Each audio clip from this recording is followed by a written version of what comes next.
Selamat sore semuanya. Kami dari kelompok Masuknya Islam ke Indonesia. Sebelumnya perkenalkan, nama saya Niputu Sista Aurelia Harika Putri, nomor absen 24. Saya Kak Dewi Putri Maharani, nomor absen 13. Saya Ida Ayu Vina Sudiartana, absen 11. Dan langsung saja ke materinya.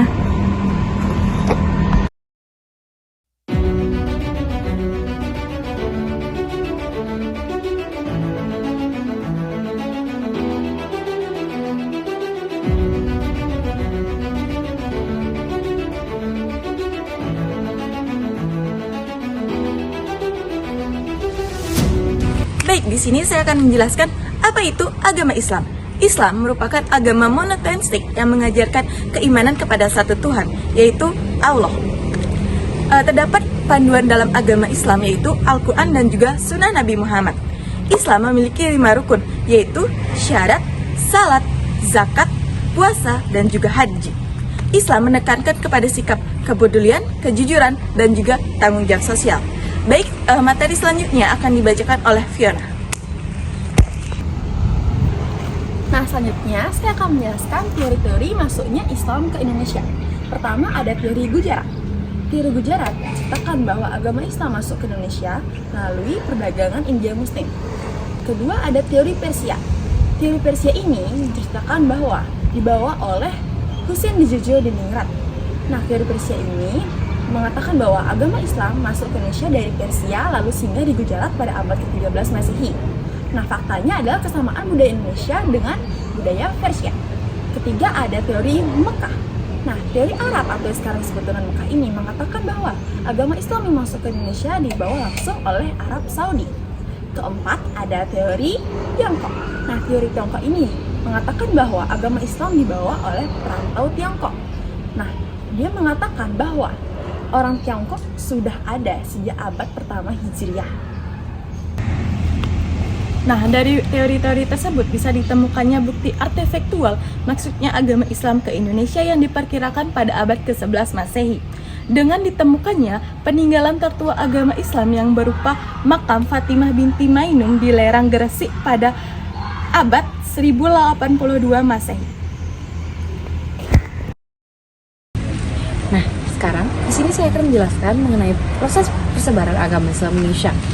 Proses persebaran agama Islam Indonesia dimulai pada abad ke-7 Masehi melalui jalur perdagangan Arab. Selanjutnya, proses persebaran agama Islam berkembang melalui jalur perkawinan dan aktivitas dakwah para ulama. Serta proses persebaran agama Islam melibatkan kerajaan Islam Indonesia seperti Kesultanan Malaka dan Kesultanan Demak. Terdapat juga tokoh-tokoh yang berperan penting dalam persebaran agama Islam, seperti Wali Songo atau Sembilan Wali. Mereka adalah ulama yang menyebarkan agama Islam di Jawa pada abad ke-14 sampai ke-15 Masehi. Mereka melakukan aktivitas dakwah dan pembangunan pesantren untuk mengajarkan agama Islam kepada masyarakat Jawa. Hingga akhirnya, agama Islam menjadi agama mayoritas di Indonesia dengan keberagaman tradisi dan kebudayaan di setiap daerahnya. Selanjutnya, saya akan menjelaskan mengenai kerajaan-kerajaan Islam di Indonesia. Selanjutnya, terdapat kerajaan-kerajaan yang ada di Indonesia yang bercorak agama Islam.